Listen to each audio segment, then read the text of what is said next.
Hola doctores, pues vamos a comenzar con el caso clínico de la parte de adicciones. Pues como ya sabemos el tema, pues no hay mucho que pensar, más sobre todo reforzar la parte farmacológica y fisiopatológica y el porqué de las cosas. Esto es un caso de la vida real. Se trata de un varón de 24 años, extraído al servicio de urgencias en un hospital de Bolivia, donde había sido llevado debido a una disminución del estado de conciencia. Ojo, acá es muy importante en cuanto a los casos clínicos el motivo de consulta, el motivo, ¿ok? Y los antecedentes que tiene el paciente y qué fármacos tomaba. Y sobre todo la historia actual de la enfermedad. Con eso ya podemos tener un 50 o un 70% del diagnóstico y podríamos corroborar con laboratorios en la gran mayor parte de las veces. Pero hay casos especiales donde se requieren mayores estudios para corroborar dicho diagnóstico. Pero acá vienen por una disminución del estado de conciencia. Recordemos que el estado de conciencia lo valoramos a través de una escala. Hay varias escalas para valorar la conciencia, pero lo que más usamos en modo práctico es la escala de Glasgow, aunque esta fue diseñada específicamente para trauma cráneoencefálico, ¿ok? Sus amigos que le acompañaban señalaron que el paciente había estado consumiendo en las últimas 4 horas alcohol y cannabis. O sea, ya hay dos tóxicos, ¿ok? Probablemente es que el estado de conciencia se deban a estos dos factores, sin saber precisar ni la cantidad ni tampoco refieren otras toxinas u otros fármacos, otras sustancias que pudieran haber adicionado al alcohol y al cannabis. Entonces, como preguntas del caso clínico vamos a mencionar dónde se encuentra el centro respiratorio. Esto vamos a profundizar en la parte de insuficiencia respiratoria, pero por nociones fisiológicas básicas debemos recordar dónde se encuentra el centro respiratorio y cuáles son las áreas del centro respiratorio. Y una vez que nosotros recordemos que el centro respiratorio, debemos mencionar cuál es el mecanismo, el por qué produce el alcohol, la disminución del centro respiratorio, el drive inspiratorio. Este paciente, pues probablemente le hayan administrado naloxona y flumazenil y nosotros tenemos que saber o recordar o reforzar cuál es el mecanismo de acción de estos fármacos y para qué se usan. Bueno, en el centro de atención primaria se objetivó una puntuación según una escala de Glasgow de 6, es decir, en un centro de salud de primer nivel, acá en Bolivia, le identificaron Glasgow de 6. Y nosotros debemos recordar que cuando tiene un Glasgow menos de 8 es indicación de tubo endotraqueal, es decir, manejo de vía aérea. ¿Por qué? Porque cuando está con disminución del estado de conciencia, la lengua, la parte dorsal, es decir, la parte base de la lengua puede obstruir la vía aérea y llegar a un paro respiratorio, ¿ok? Bueno, acá al paciente se le administra oxígeno, se canalizaron 2 vías periféricas y se administran naloxona y flumazenilo. Con esos antecedentes solamente del alcohol y cannabis, aparentemente en esta situación le indican naloxona y flumazenilo. La pregunta será, ¿tendría indicación este paciente de estos dos fármacos? ¿O realmente lo están manejando como un toxíndrome y que en esos casos sí estaría indicado la naloxona y el flumazenil? Pero aparte se le dio sueroterapia, esto lo hicieron en un centro de salud y se traslada a otro hospital de mayor nivel. A su llegada al centro se constató una frialdad cutánea, tenía una temperatura periférica de 35 grados centígrados y una central de 36, una presión arterial normal, una cardíaca normal, pero miren lo que identificamos, una bradipnea sin hipoxemia ni signos de dificultad respiratoria. Pero ya recupera el Glasgow, ya tiene un Glasgow de 3, una apertura ocular de 3, respuesta verbal de 3, motora de 3. Las pupilas son isocóricas normorreactivas, tiene un reflejo cutáneo plantar flexor bilateral, sin signos de focalidad neurológica ni otros hallazgos. ¿Por qué se describe tanto la parte neurológica? Porque si vino con estado de conciencia, pues debemos de evaluar a mayor profundidad la parte semiológica en la parte del sistema nervioso. Se hace un laboratorio y una gasometría arterial, el hemograma relativamente está normal, pero los gases venosos, miren, tienen un pH 7.23, PCO2 de 53 y un bicarbonato de 1 y un exceso de base de menos 4.5. Eso de las gasometrías, cosas básicas ya debemos de saber, cosas complicadas lo vamos a profundizar en la parte de temas de gasometría. Pero básicamente tiene un pH, ¿es ácido o alcalino? Ácido, entonces una acidosis, ¿no? Porque recordemos que el pH normal, el potencial de hidrogeniones, de 7.48 a 7.42, una acidosis.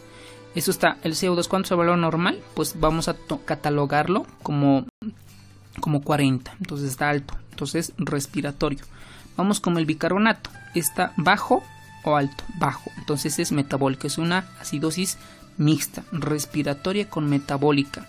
Pues acá tendríamos que usar otras fórmulas para ver cuál predomina, si predomina la acidosis metabólica o predomina la acidosis respiratoria, para ver las compensaciones, etcétera. Y eso son aplicaciones de otro tema y otras fórmulas, pero hasta este punto es una acidosis mixta, respiratoria con metabólica. Probablemente la respiratoria porque esté en batipnea, ¿no? Es decir, batipnea, está respirando menos, ¿no? Por eso retiene CO2. ¿Y por qué acidosis metabólica? Pues probablemente el alcohol y las drogas haya tenido algún efecto en la parte renal o en la parte del hígado, o es que esos ácidos para tamponar el bicarbonato pues se consumió, ¿ok? La glucosa está normal, 149, sodio normal, pero tiene un potasio de 3.1, es una hipocalemia, transaminasas normal y una CPK, miren, la creatinfosfoquinasa está en 12.260, teniendo en cuenta que el valor normal es menos de 5, entonces acá hay que sospechar algo, ¿ok? ¿Por qué tiene la CPK tan alta? La CPK-MB está relativamente un poquito alta, pero las troponinas son negativas. El estudio de drogas y abuso en orina, las benzodiazepinas, cocaínas, anfetaminas, tetrahidrocannabinol, opiáceos y barbitúricos fueron negativos. Y se hace un electrocardiograma, el cual aparentemente sin alteraciones. Entonces nosotros, como este tema en la parte de alcoholismo, debemos saber cuál es el mecanismo de la hipocalemia en esta situación. ¿Por qué? ¿Ok? ¿Cuál es el valor normal de la CPK? ¿Cuál es la función de la CPK? ¿Qué es la rhabdomiólisis? ¿Cuál es el mecanismo de daño por el alcohol? Es decir, cómo el alcohol daña el músculo. ¿Y qué complicaciones temibles tiene este caso? Porque si este paciente no se pudiera haber atendido en un centro de salud, probablemente esté fallecido. ¿Ok? ¿Y cómo es el manejo de la rhabdomiólisis así a grandes rasgos? En cuanto a este caso clínico, el tratamiento se administró suero, fluidoterapia intravenosa a 100 ml hora, es muy alto, porque normalmente es a 1 ml hora por peso, es decir, si peso 70, pues es 70 ml hora, pero esto es 300, es mucho. Entonces algo acá los médicos quisieron hacer. Si hay durante 48 horas la progresiva disminución posterior a la alcalinización de orina, es decir, aparte de darle volumen, le alcalinizaron la orina, le administraron bicarbonato de sodio, se mantuvo durante 72 horas y durante la hospitalización presenta una mejoría rápida hasta las 12 horas sin referir mialgias ni otros síntomas, permaneció normotenso con buena diuresis, balances negativos y la normalización de valores gasométricos porque estábamos en acidosis mixta. La CPK al nivel máximo tuvo de 20.000, es un valor extremadamente alto. El riesgo de hacer falla renal es un factor de riesgo muy importante. Y un descenso posterior hasta 6.261 unidades internacionales litro a los 5 días. Y cuando el paciente se da de alta. Aparte en este paciente, ¿qué otras alteraciones laboratoriales podríamos encontrar? ¿Y qué otros diagnósticos diferenciales deberíamos plantearnos nosotros como médicos? Esto es una curva de la CPK total, como el inicio entra como unos valor entre 12.000 y 13.000 y al segundo día, casi al segundo día, un poquito menos, hace su pico máximo de 20.000 la CPK y posteriormente va descendiendo en el transcurso de los días. Entonces vamos a ir resolviendo. ¿Dónde se encuentra el centro respiratorio? Miren, primero para hablar del centro respiratorio tiene áreas. Okay, una área neumotáxica que debes recordar de su fisiología de qué se encarga y se encuentra principalmente en la parte baja del mesencéfalo o en la parte superior de la protuberancia. El área apnéusica, debes recordar de qué se trata, o sea, cuál es la función principal ya que obedece. El área de la ritmicidad, donde está, y esto ya se encuentra en el bulbo raquídeo, ¿ok? El centro respiratorio se encuentra en la protuberancia y en el bulbo. Específicamente el área de la inspiración se encuentra en el bulbo raquídeo, en la parte dorsal, y el área de la expiración en el área ventral del bulbo raquídeo. Entonces, cuando me preguntan dónde se encuentra el centro respiratorio, en la protuberancia y en el bulbo. Específicamente para la inspiración es en el área de la inspiración en el bulbo raquídeo. ¿Cuál es el mecanismo por el alcohol por el cual produce disminución del centro respiratorio? Inhibe porque potencia los efectos de los receptores GABA y produce una hiperpolarización, disminuyendo el drive inspiratorio en esta parte. Ese es el mecanismo por el que produce la disminución del centro respiratorio y es el por qué explica la acidosis respiratoria, ¿no? ¿Por qué se le administraron naloxona y flumacenil? Porque el médico lo que ha catalogado es que si se ha tomado opioides, si se ha tomado benzodiazepinas u otros, puede ser la causa de la disminución del estado de conciencia. Por lo tanto, profilácticamente está indicado administrar naloxona y flumacenil en este caso clínico. El flumacenil también es denominado flumacenilo o flumazepil. Es un antagonista del GABA. ¿Ok? Recordemos que el alcohol potencia el efecto del GABA, entonces nosotros tenemos que antagonizar el efecto del GABA. ¿Y cómo lo vamos a hacer? Con el flumacenil.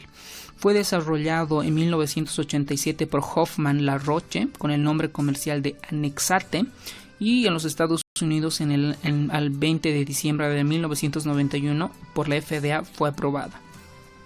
La naloxona es un antagonista de los receptores opioides. ¿Ok?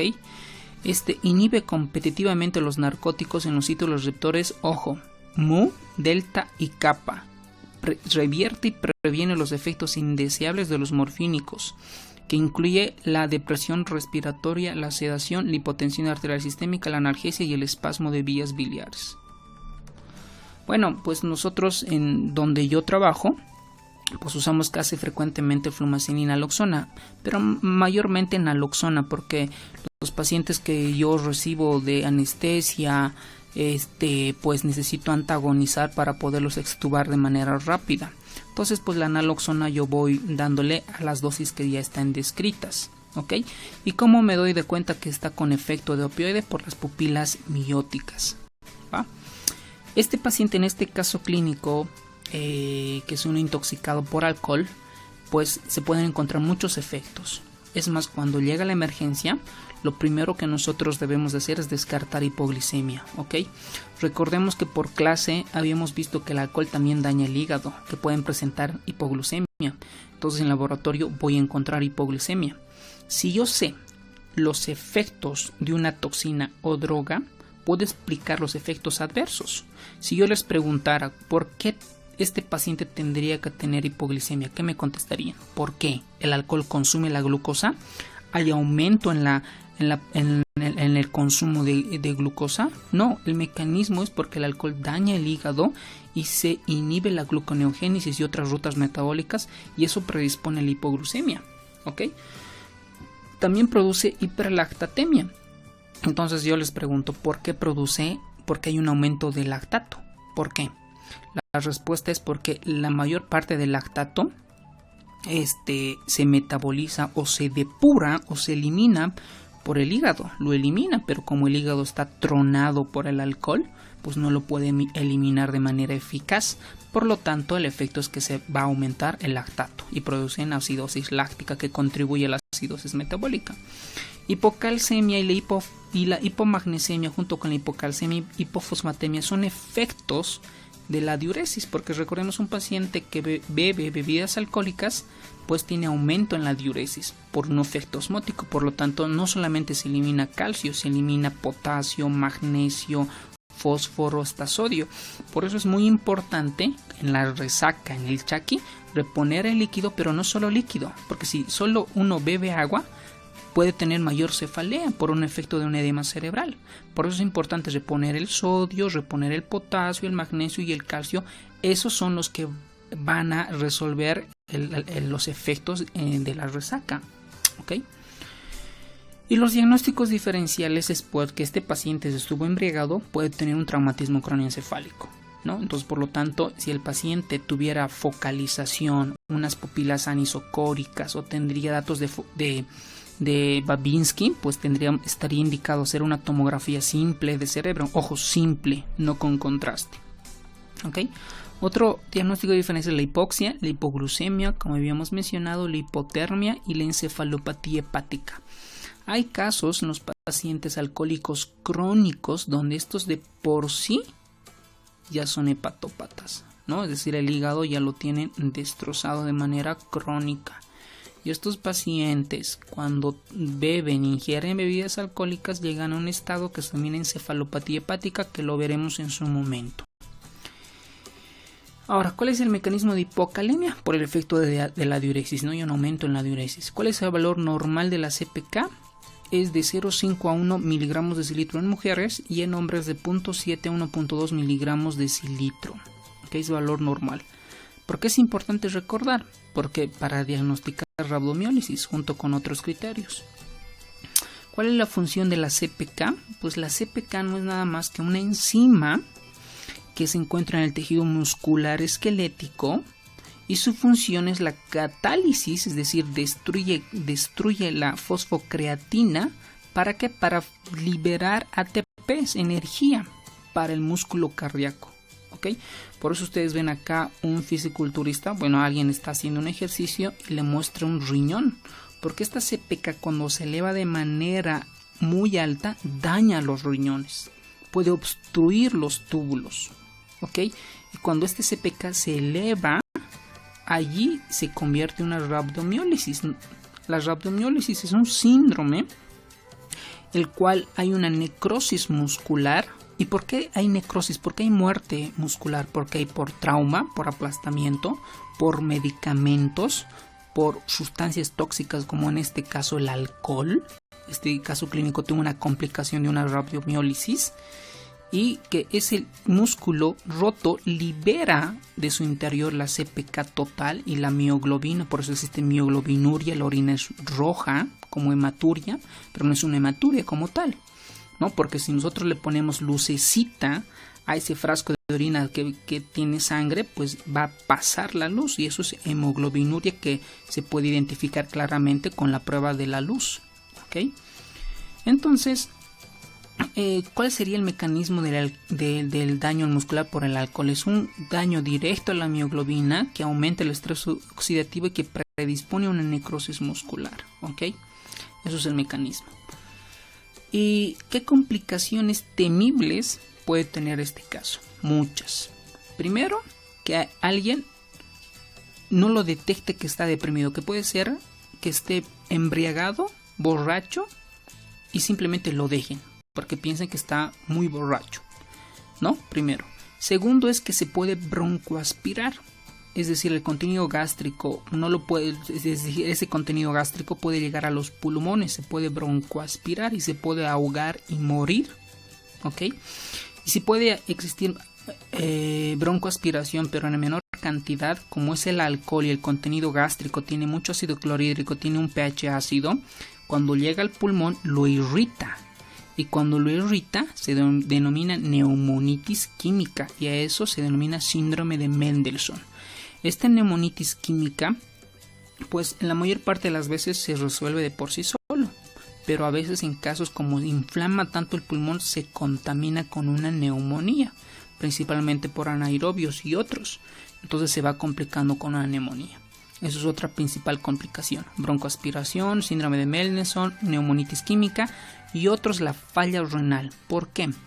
Porque al haber tanta CPKMB, la mioglobina, que es un pigmento, puede tapar los túbulos renales y al tapar los túbulos renales puede llegar a una injuria renal, es decir, una lesión renal aguda. Eso es importante. Cuando un paciente en un hospital o un paciente que llega a la consulta o a la emergencia, cuando ya tiene la función renal deteriorada, es decir, está mal, la mortalidad aumenta en estos pacientes. Por eso yo cuando paso visita médica, tanto en medicina interna o en emergencias o en terapia intensiva, pregunto sí o sí cómo está la diuresis, cómo está la creatinina y el NUS. ¿Por qué? Porque si no orina, pues ya está frito el residente, se debe de quedar castigado, porque tiene que hacer algún manejo con la falla renal. ¿Por qué? Porque cuando hay una falla renal aumenta la mortalidad del paciente, es decir, se mueren más. ¿Ok? Por eso es importante. La otra parte es que otra complicación potencialmente no tan grave es la neuritis alcohólica periférica, que se manifiesta por hormigueos, bla bla bla, que ya mencionamos en la clase, la hepatitis, ¿no? La falla hepática y la pancreatitis. ¿Ok? Si ustedes saben ya el alcohol, dónde actúa, cómo actúa, etcétera, pues ya saben las posibles complicaciones. ¿Ok? ¿Y cómo manejo la rhabdomiólisis? Primero, evitar la causa que lo está produciendo. Si la atorvastatina produjo la rhabdomiólisis, pues retirar el fármaco, ¿no? En este caso, pues si fue el alcohol, pues se retira el alcohol, ¿no? Entonces, ¿cómo luego se maneja? Una vez que retiras el agente nocivo, se hace un manejo, un soporte renal, se hace evitar a que la lesión renal no aumente. ¿Ok? ¿Y cómo lo voy a hacer eso? Dando volumen, es decir, aumentar la diuresis, porque si los túbulos contorneados proximales, el asa de Engelen distal, el que tú sabes, se pueden tapar.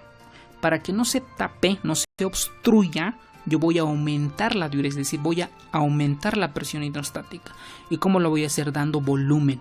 Por eso es que en el paciente le estaban dando 300 ml hora. ¿Justamente para qué? Para prevenir la injuria renal aguda. ¿Me dejo entender? Por eso fue. Y en algún momento puede ser que el paciente ya deje de orinar porque está obstruida el túbulo. Entonces le das volumen, tiene un balance positivo y le das diurético para que destape esos túbulos. ¿Ok? Y en el momento, si realmente no contesta, pues llamamos al nefrólogo para que nos ayude con la terapia de reemplazo renal para que le dé una hemodiálisis. Bueno. Y algunos casos también se han escrito que también contribuye el alcalinizar la orina, que también ayuda en este tipo de pacientes. Bueno, pues si tiene alguna acotación, algún aporte, por nuestro grupo de estudio lo hacemos y yo también voy a ir participando para que podamos retroalimentar y tener un criterio más o menos el cómo funcionan estos temas. ¿Ok? Muchas gracias y nos vemos la próxima.